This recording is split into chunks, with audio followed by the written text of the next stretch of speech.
Hazrat Sufyan states, I heard Zuhri while narrating this hadith. I had retained some portion of this hadith and had forgotten some parts of it.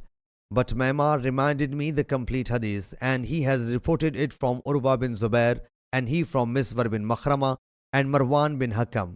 Each of them has retained more of this hadith than the other. Both of them say, in the year of Hudaybiyah, the Prophet ﷺ set out in the company of more than 1,000 of his companions. When he reached Zulhulayfa, he garlanded the sacrificial animal, marked it by gashing its hump and letting it bleed, and put on ihram for Umrah from that place.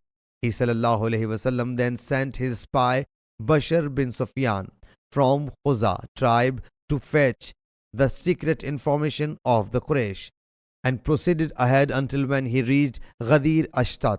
The spy came and informed the Quraysh are gathering for you, and they have marshalled many troops against you.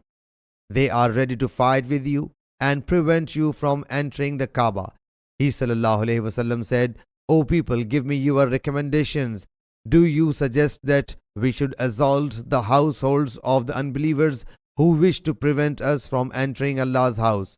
If they proceed to combat, Allah Jalla Jalaluhu is with us, who has protected our spy from their evil, and we will leave them as if they had fled away from the war.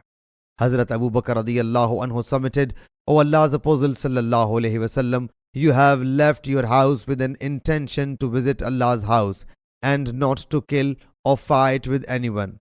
So you may proceed towards it, and we are ready to fight with anyone who will intervene. He sallallahu alaihi wasallam said, okay, proceed on in the name of Allah Jalla Jalaluhu. Approving the suggestion or Hazrat Abu Bakr radiyallahu anhu, the Prophet sallallahu alaihi wasallam commanded to advance. Sahih Bukhari, Hadith number 4178 and 4179.